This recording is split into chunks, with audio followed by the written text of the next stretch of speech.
Hindi lang daw sina Jinky Pacquiao, Heart Evangelista at Pia Wurtzbach ang may K na magsuot ng mga mamahaling mga diamonds dahil may humahamon na sa kanila sa dami ng kanyang koleksyon ng precious stones. Maniniwala ba kayo na isang anak ng magsasaka ang nagmamay-ari ng sangkaterbang alahas na ganyan?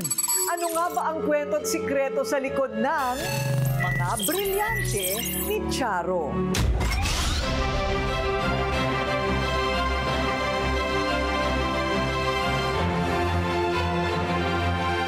Nakakasilaw. Talaga namang nakakamangha ang kinang ng bawat diamond o brilyanteng nakalatag sa lamesang ito. Iba't iba ang hugis, sukat, pati ng mga kulay, kakaiba din. Hindi po ito ino-auction ha, kundi mga koleksyon ng isang negosyante at vlogger. Maniniwala ba kayo na ang sangkatutak na alahas na ito galing sa pinaghirapan ng anak ng isang nag-aararo sa bukid? Opo, mula sa angka ng magsasaka sa Albay, ang Queen of Diamonds ngayon na si Charo. Handa na ba kayo na dumami ng ganito ang inyong mga alahas? Pero kalma lang daw muna ha, lalo na ang mga marites dyan. Paglilinaw ni Charo, hindi daw ito galing sa kurakot o nakaw. Dahil ang ningning ng kanyang mga diamonds nagmula sa kwento ng kanyang pagkatao. Tubong Bicol si Charo, laki sa hirap. Dahil pagbubungkal ng lupa ang kanyang kinalakihan. Mula kasi si Cha sa pamilya ng mga magsasaka. Nakaasa sa swerte ng aning palay o gulay ang kanyang ama at ina. May mga panahon pa nga daw, ang kanyang nanay nagiging magaling na cook at magician all-in-one. Huwag lang silang magugutom, magkapatid.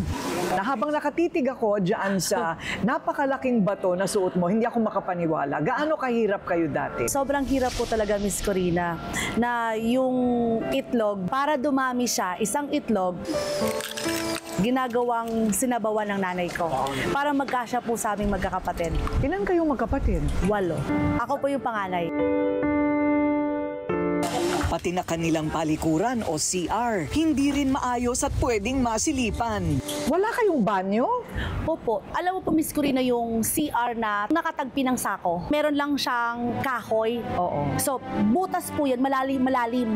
Doon ka gigitna para Umupo. Upo.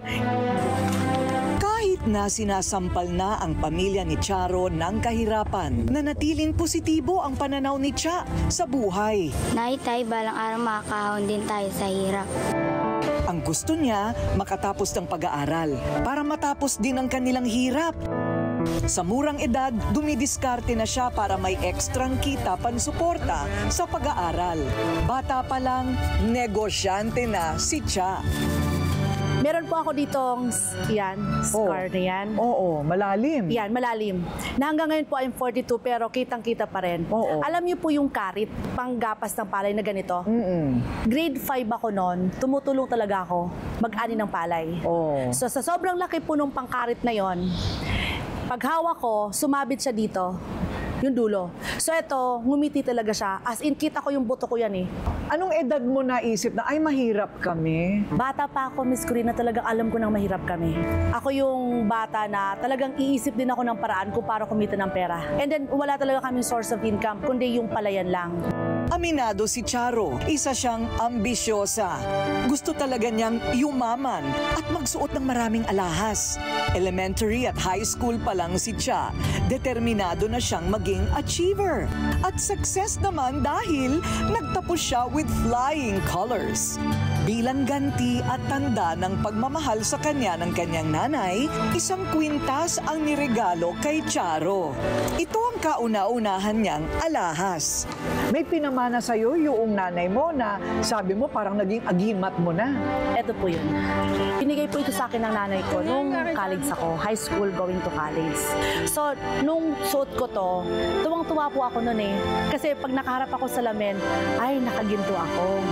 Kasi Kasi parang nung panahon, tsaka mahirap po talaga kami. So pag suot ko siya, feeling ko ang yaman-yaman ko.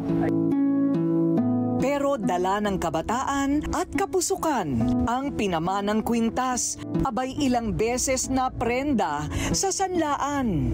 Pero marami na pong pinagdaanan yan eh. Tulad ng? Sanla ko na yan ng marami beses. Nasanla mo na ng marami.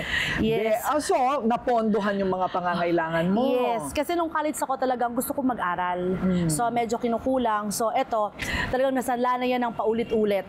Okay. Pero tinutubos ko pa rin po kasi talagang binigay sa akin ng nanay ko. Inabot ng lagpas 1 taon ang kanyang alahas bago ito natubos. Nagulat si Charo. Ang kanyang kwintas, tumataas pala ang presyo habang tumatagal. Pag di ko siya suot, parang feeling ko ang boring ng katawan ko. Parang sabi ko sana dumating yung panahon na eto, lumaki siya at dumami. At hanggang ngayon suot mo pa rin, bakit? Yes. Feeling ko po kasi talagang yan yung isa sa mga swerte ko. Bitbit ang kanyang lucky necklace. Tinapos ni Cha ang pag-aaral. Naging matagumpay na agricultural engineer. Lihis sa pangarap na maging negosyante at alahera balang araw.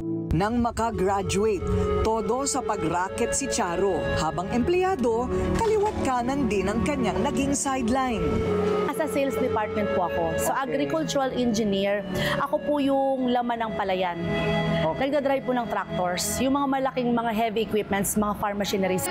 15 years din siyang nakipagbuno sa corporate world. Meron tayo ditong gold. Hanggang 2020, ang pagiging charming niya pala ang magbubukas ng pinto na daan ng kanyang pag-asenso. Gamit ang cellphone, naglakas loob mag-live selling si Charo. Kailan ka naman nagsabing parang hindi ito ako?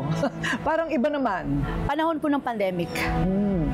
Kasi nung panahon po ng pandemic, lahat tayo, di ba, close po lahat. Talagang nasa bahay ka lang. So sa bahay, so nakikita ko yung mga nagla-live selling. Sabi ko, ay, ang galing. So tinry ko lang siya. So try ko siya. May kausap ako sa cellphone. Sabi ko, ay wow, ang galing pala. Hanggang isang araw, may misteryosong mensahe daw na nakuha sa hindi niya kilalang tao. Ang inakalang modus at scam. Aba, isa palang blessing na nagpabago ng kanyang buong buhay. May isang tao na nag-chat po sa akin. Sabi niya sa akin, papadalhan kita ng alahas. Papadalhan kita ng diamond jewelry. Ibenta mo. So ako naman, sabi ko sige, nagsige lang ako. After 1 week, may dumating isang box. Pagbukas ko, ang daming alahas. Binibenta ko po siya sa live. Tapos after ilang days, sabi niya sa akin, padala ulit ako ng bago. Ang sabi ko sa kanya, no, huwag kang magpapadala sa akin. Etong unang pinadala mo sa akin, bigyan mo ko ng 2 linggo. Ibebenta ko siya online. After 2 weeks, babayaran kita ng buo. Pag nabayaran kita, saka mo ko padalhan ulit. Nabayaran ko siya ng buo, pero no time po na yon, duda rin ako eh. Sabi ko, 2 weeks kaya ko ba to? Kasi yung isang box po na yon, mga worth 5 million nung time na yon. Tapos, nabenta ko siya. So, yun na. After mabayaran ko, padala siya ulit. So, yun ang naging proseso namin. Wala akong puhunan sa negosyo ko. Doon siya umikot. From Maddox Jewelry. Ngayon, hindi na lang mga online suki ang meron siya, kundi napakarami ng mga artista, OFW at kilalang mga tao ang nagtitiwala sa kanya. Ang lalaki naman ng mga bato. So of all things, bakit diamonds? Noong una talaga, pangarap ko din talagang magkaroon ng mga diamonds. That's why nung na-engage po ako sa business na to, talagang nangolekta na rin po ako ng maraming ganyan. Ginagawa pala nila, talagang sila na ang nagpuputol. Kayo na ang naghuhugis doon sa bato na buo. Yes. Okay. So parang ang ginagawa namin is... Mula sa ibang bansa? Yes, from the rough diamond and then from the gold, mga buo-buong gold and then rough diamonds, saka siya kinakat. Minimelt naman yung gold and then ginagawa ng jewelry.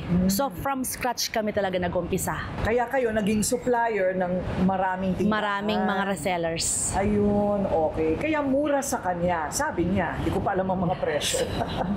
Sa kinang ng negosyong mayroon siya ngayon, kasama niya ang taong naging saksi ng kanyang pinagdaanan, si Hana, na kanyang hipag. Witness ako.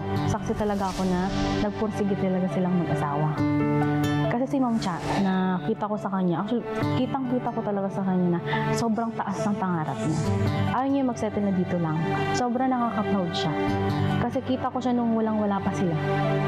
Tapos ngayon, sobrang laki ng improvement talaga sa kanya. Saka alam niyo ba, nung bata pa lang siya, hinusgahan siya sa probinsya na siya daw ay hindi makakapagtapos tapos walang mararating sa buhay. Pero look at her now. Kasi dahil yun sa pagiging passionate niya, tsaka sa pagiging hardworking niya talaga. Malaki rin ang pasasalamat ni Hana sa pagiging generous ng kanyang ate Cha. Sobrang thankful ako sa kanya kasi kung hindi dahil sa kanya, wala ako ngayon dito. Saka sobra ako talaga, aminado ako, sobra ako natuto sa kanya. Simula sa bata na parang nag-umpisa lang sa walang, syempre umpisa tayo talaga sa walang alam. Aminado tayo, hindi naman lahat alam natin. So doon ako nag-umpisa, tapos hinubog ako ng panahon, at the same time, hinubog ako ni Ma'am Cha. So masasabi ko ngayon na I'm really proud na naging part siya ng family namin. Sobrang hardworking niya kasi talaga. Grabe, yung tipong, si Ma'am Cha kasi yung tipo ng tao na kung kayang gawin ngayon, gagawin niya ngayon, hindi niya pagpapabukas. Kung may opportunity ngayon, i-strike niya talaga, i-grab niya yung opportunity. Opportunity grabber kasi talaga siya. Mula sa pagbubungkal ng lupa noon, mga dekalidad na mga brilyante o diamonds na ang kanyang koleksyon ngayon. Kabilang na sa kanyang napundar ang nakakalulang laki ng batong ito. Ang replika ng pinag-usapang Heart of the Ocean sa pelikulang Titanic. Ano ba ito? Di ba sa sa Titanic? Yes. Ito po, this is Tanzanite. Okay. Natural Tanzanite. That's nasa 100 karat na Tanzanite. Wow. Tapos, kinopya mo talaga yung design na? Ito, dinesign po ito ng isang business partner ko for me. Wow. May mga gemstones kasi, may ibang gemstones na mas expensive pa kaysa diamond. Like Tanzanite, Paraiba. So, yan yung mga gemstone na talagang natural, mas and rare. Yes, rare. So nung nakita ko to, yan po kasing ganyang kalaki na 100 karat, pambihira. Mapapasana all na nga lang ang lahat sa kinang ng kanyang nakamit sa buhay. Certified Donya na si Charo at living her best life. So kung ikaw ang tatanungin, ano yung naging sekreto lahat yan? Tiyaga din, tsaka pagmamahal mo po sa ginagawa mo.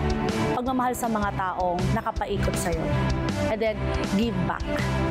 Nung empleyado ko, hindi ko naman kayang bumili ng ganito. Baka isang piraso hindi ko kayang bumili. Nung nagkaroon ako ng negosyo, at the same time nangongolektan ako ng mga diamonds, talagang sabi ko, eto na, yung pangarap ko natupad na. Kasi isa pong pangarap ko before is napapanood lang po talaga kita. Sa Rated K, Balitang K, tapos sa TV Patrol, sa probinsya. Sabi ko sana dumating yung panahon na ma-interview ako ng Miss Cortina. Ay, nako. Maraming salamat. Okay. Anong sikreto ng matagumpay na buhay? Mahalin mo yung mga taong nakapaligid sa'yo. At huwag ka matutokang tumulong sa community pag meron ka. Kahit level up na ang kanyang lifestyle, pero hindi pa rin nakakalimot si Charo kung saan siya nanggaling. Madam, samahan niyo ako. Ang dami nating gagawin ngayong araw. Binabalik-balikan pa rin niya ang bahay nilang tagpi-tagpi sa Bicol. Dito ako naglalaro. Pero wala pa to eh. Hindi pa to ganitong kanal. Reminder daw ito na maging humble palagi sa kabila ng kanyang dream come true sa buhay. Ito ang tunay na kwento sa likod ng bawat brilyante ni Charo. So kung ikaw ay isang bato, ayan, ano ka? Diamond. Diamond. Bakit diamond? Sabi nga po, the diamond is a girl's best friend. Because the diamond symbolizes strength and resilience. Parang babae, napo-form po tayo because of the pressure. And habang tumatagal, kumikinang. ang sikreto ng kanyang sakripisyo, pagmamahal at hindi sumusukong pangarap. Dahil para kay Cha, totoong diamonds are a girl's best friend.